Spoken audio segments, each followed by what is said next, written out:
Bienvenue dans ces nouveaux numéros des Nous Peuples Congolais, fidèles abonnés, chers internautes, chers téléspectateurs, je vous dis grand merci d'avoir choisi ces numéros des Nous Peuples Congolais Asbel pour partager des grandes lignes de l'actualité congolaise passée cette semaine. Vous êtes sur la bonne fréquence ici devant vous, Justice Mochamesu Samba Olonga comme on m'appelle, mais pas ici pour l'émission que vous avez l'habitude de suivre, mais pour cette émission de sensibilisation, de mobilisation dans le cadre de l'éveil des consciences, dans le cadre de la compréhension et de la défense de nos droits. En tout cas, vous allez vraiment habitué chaque semaine, il y a kolandaka ba information pour na kola musaba imboka, toyeba ko défendre ba droit na biso, toyeba ko landela mibeko ya mboka esengeli nini. Maye oyo biso esengeli tosala ya malamu oyo esengeli tosala ya mabe oyo pe esengeli totika kolandisa pe actualité ndenge ezali koleka na mboka na biso. Kasi mpona mokolo ya lelo na memeli bino ba sujet bongo mibale oyo tozali kolobela toujours na actualité na biso ya République démocratique du Congo, mais na cadre ya association Nous Peuple Congolais. Donc, sujet à liboso ezali signature et accord de paix au outil ko salema na mokolo ya le 4 décembre entre la République démocratique du Congo représentée par président Félix Tshisekedi na République ya Rwanda représentée par président na bango Paul Kagame.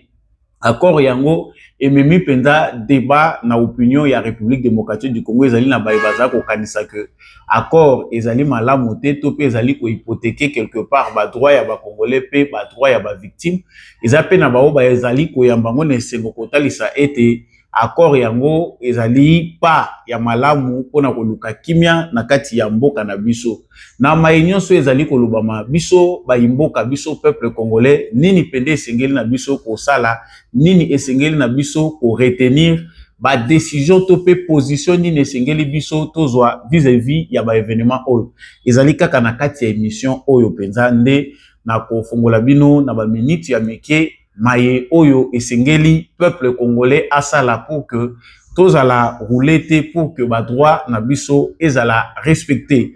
Sangwa mibale oyo tokokabana nango par rapport ya émission na biso ya mokola lelo ezali ma ezali koleka na est ya République démocratique du Congo. Est-ce que ezali malamu que armée na biso afanda pendant que bazali ko massacrer ba population civile pour na observer exécution ya accord topé armée na biso et Singeli a continué toujours au sala oyo ezali devoir naye pour défendre intégrité territoriale de la République démocratique du Congo.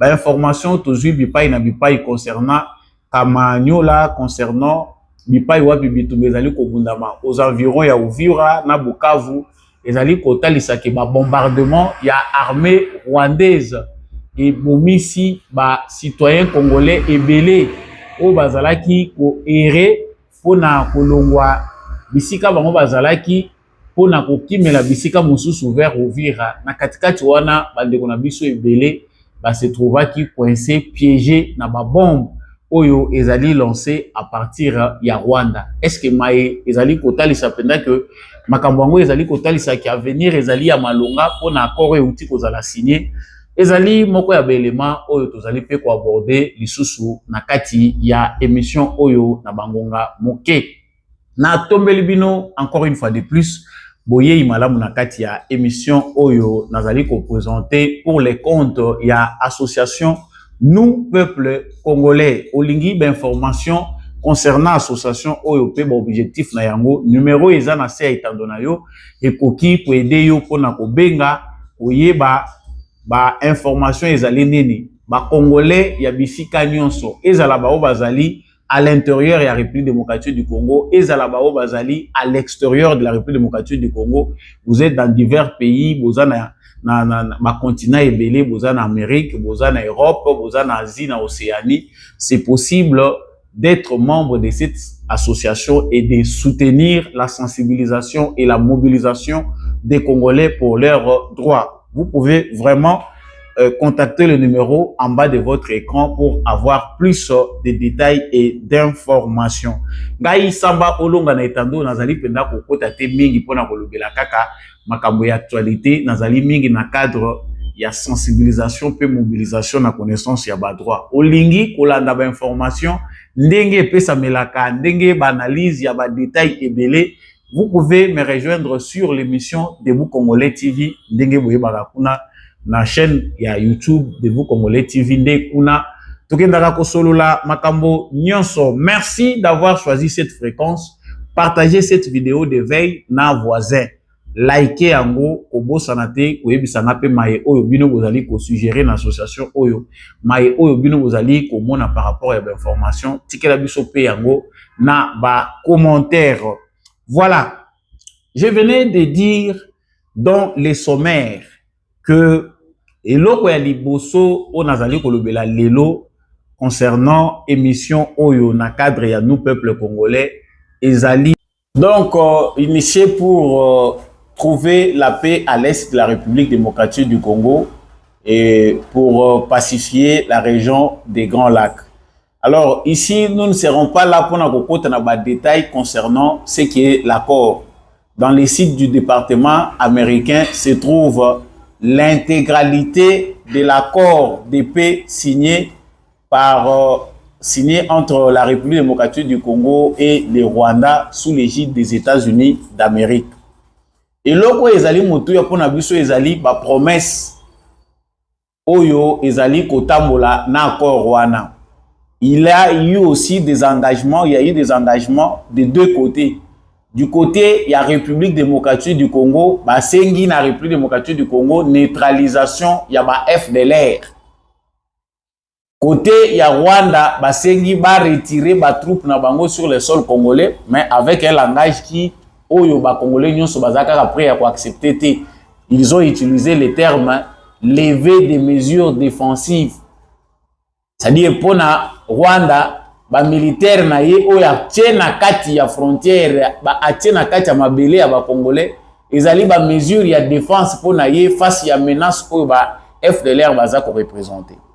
To kendependa mingi na makambo na angle wana te anglo na elibino lelo makambo yo ezali angle ya responsabilité ya gouvernement ya République démocratique du Congo pe responsabilité na biso ba congolais étant en tant que souverain primaire. Accord est déjà signé. Tomoni oyo va promettre biso. Le président américain est plus qu'optimiste à l'objet que cette fois-ci, il y a sali oyo ba prédécesseur na yetopé ba tumususu ba salité. Là où les autres ont échoué, lui a réussi. Donc pour lui, pour réunir Félix Tshisekedi na Paul Kagame, c'est déjà un pas vers la paix et il s'assure que Kimia et Kozala, peu importe le temps que ça va prendre. Alors pour nous Congolais, dans notre observation, tout le monde peut que on n'a pas abordé la question de souveraineté nationale ou d'intégrité territoriale. Parce que ce qui va discuter qui question wana biso nyonso ba Congolais to ngaki to telema pona kutuna na gouvernement na président Félix Tshisekedi comment on peut aller débattre sur notre intégrité territoriale et notre souveraineté.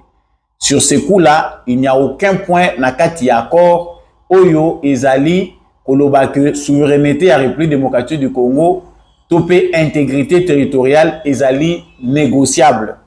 Alors, qu'est-ce que nous devons d'abord comprendre dans makambo et outiko salemo?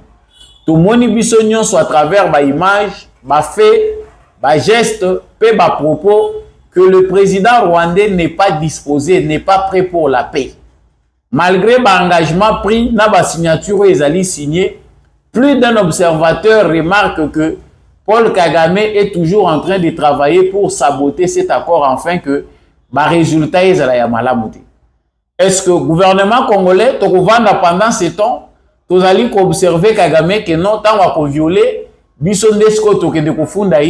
où nous devons prendre déjà des dispositions nécessaires pour que cette fois-ci, tous à la kakabato baza ko pleurnicher biso nyonso toye ba ko prendre en main destin à biso. Alors du côté du gouvernement congolais, c'est qu'il faut savoir ezali que ba garde-fou ezalaka. Il appartient à notre gouvernement. Na ba animateur ya ba institution na biso. oyo bandimi kozala ba représenter ya ba Congolais conformément ya loi fondamentale ya mboka na biso ba se préparer pour que exécution ya accord oyo ezala effective. Nous ne pouvons pas laisser la bonne foi du Rwanda. Ça fait longtemps que ba initiative nyonso oyo ezwami pona koluka kimia na mboka oyo Rwanda ezali saboté, ezali contourné par le monsieur que nous appelons Paul Kagame, qui est le président du Rwanda. Donc pour cette fois-ci, l'armée congolaise, le gouvernement congolais ne doit pas amener des excuses aux Congolais. Au moni communauté internationale, lokola awa sikoyo Rwanda komi na Uvira, nous allons prendre bino en témoin. Ça quelque part ça sera pris pour une lâcheté. Alors moi dans cette émission, je viens par une voix des sociétés civiles, par une voix neutre, lancer un appel aux Congolais pour te dire c'est quoi notre responsabilité dans ce qui se passe. L'accord de paix n'annule pas les démarches du souverain primaire. Biso ba Congolais toyebi que biso nde ba vrai détenteur ya pouvoir. Biso nde to pesa kayango na bato bazali ko représenter biso, que ça soit président de la République, ba président de l'Assemblée nationale, à tous les niveaux, les pouvoirs émanent du peuple. Alors, parce que cette souveraineté-là ne nous a jamais été enlevée, c'est le moment pour nous d'être debout, de se mobiliser à l'intérieur comme à l'extérieur. De comprendre que l'accord Oyo, bien que soutenu par la communauté internationale, et une frange, une bonne partie de la communauté nationale, au Tozali, Yaba Congolais, nous devons nous mobiliser pour dire que ce qui Rwanda a bimisi ba militaire n'a été sur le sol congolais et que les Congolais continuent à mourir, biso ba Congolais oyo tokosala na kati ya mboka na biso concernant toutes les chancelleries et tous les pays qui sont mobilisés awa ekotika la sang. Voilà comment un peuple doit se comporter. La diplomatie appartient au président de la République, appartient au ministre des Affaires étrangères, la diplomatie n'appartient pas au peuple. Et là, il y a motuya toyoka kita mo président Trump aza koloba na discours na ye alobi que na nyonso ezali ko salema ba criminel justice pona ba victime ba koyi kolongola yango ti bato ba commettre ba crime esengeli ba poursuivre bango. C'est un point important, un pas important vers la justice que réclame le peuple congolais. Alors, il y a biso ezo kamusa biso ezali ke zana ba kongolo bazo mikanisa bazo michana na rôle ya observateur. Ça dit, biso na moment où on a signé accord, les alikambu ya Tshisekedi, biso tozo observer quand ça échoue, c'est le problème de Tshisekedi. Ceux qui meurent ne sont pas de la famille biologique de Tshisekedi. Ceux qui meurent, ce sont des Congolais. Tshisekedi, c'était un président de la République. Un jour, il va quitter à la tête de ces pays et nous, Congolais, le Congo restera pour nous, pour nos enfants et les enfants de tous ceux-là qui nous dirigent. C'est important dans le moment où les Congolais ont une responsabilité par rapport à l'actualité ou à moment, par rapport à l'accord de paix où les ce n'est pas seulement un accord tozali pessimiste, biso solobi bakosala ngote Kagame ya ko boycotter biso tango ko boycotter biso tokangi maboko. C'est le moment, vous qui êtes aux États-Unis d'Amérique, vous qui êtes en Europe, là où se trouvent des institutions, des organisations internationales, des organisations des droits de l'homme, pour dire na batouana que ça suffit. Injustice au peuple congolais azali ko subir, ezali légendaire. Façon au bazar au traité biso. Nous allons pour signer un accord de paix avec un président criminel qui a le sang dans ses mains. Avec biso pays oyo, de perdre plus de 12 millions de nos compatriotes. On nous met à pied d'égalité avec un criminel pour nous faire signer un accord de paix. Sans toutefois établir les responsabilités sur bateau et baza à la base, il y a des crimes qui ont commis à l'est du Congo. Chers Congolais, c'est révoltant. Je ne parle pas ici d'un parti. Je ne parle pas ici pour que tous aient la tendance à gauche et à droite. Je parle ici en tant que Congolais pour que tous se réveillent. Yango biso na compte ya nous peuple congolais toza ko la sensibilisation wana mobilisation wana. Lobi to ko sala ya constitution, mais pour l'instant le peuple congolais doit savoir s'organiser à travers des lobbies, à travers des associations pour que tu réclamer justice pour Namboka na biso. Façon bazo traiter biso eza lokola biso ba congolais toza ba sous-homme. Biso to bongite pour que les droits internationaux agissent aussi et un effet sur les Congolais. Donc mboka na biso Congo eza lokola un non-état na miso na bango. Si les Congolais meurent, ce n'est pas un événement pour eux. Bazo ça l'assemblant on dirait biso non toza na ba même droit alors que bazali ko considérer bisoté. Si aujourd'hui on réclame justice pour la Palestine, on réclame justice pour d'autres pays, bazali ko lobela makambo ya agression, il y a Ukraine par la Russie. À combien plus forte raison la République démocratique du Congo? Donc, sous cet angle, moi je pense que l'ère est aussi à la mobilisation. Le président Félix Tshisekedi, c'est un humain, un président de la République qui dirige pour un temps. Mais le Congo, c'est notre héritage à nous tous. Nous avons toutes les raisons de nous mobiliser. Léthargie au biso ba congolais tozanango. Malini au biso tozanango ezosala que lorsqu'il faut défendre nos droits, nous pensons à la responsabilité des autres. Yango eza ko sala que souffrance ezo ko continuer tant que les Congolais ne sauront pas se prendre en charge. Et dans tout ce qui se passe par rapport à ces accords, nous lançons les appels bandeko, surtout aux États-Unis, aux Canada, aux Europe. Préparez-vous à des grandes manifestations pour condamner Moutou Oyo Azali prêt à saboter les République démocratique du Congo. Ceux qui sont à l'intérieur, nous devons nous comporter comme des militaires. Au moment où je suis en train de vous parler ici, il y a eu encore massacre. C'est-à-dire, pendant qu'on signait l'accord de paix, avant même qu'on aille signer, pendant 4 jours, il y a eu des affrontements intenses entre des troupes de l'armée rwandaise qui sont venues encore en renfort dans la position basali occupée pour gagner d'autres villes. Et ils ont installé leur artillerie lourde à partir du territoire Nabang. Bah installé en gros pour bombarder la population civile. Les images que j'ai vues ne sont pas présentées ici YouTube à Kokatabiso. C'est horrible, ça fait mal. Franchement, ajouter déjà dans la image un esprit sur le massacre des Congolais, nous ne pouvons pas rester silencieux dans l'acte les alliés posés. Voilà pourquoi nous, c'est important pour nous de vous mobiliser, de vous sensibiliser.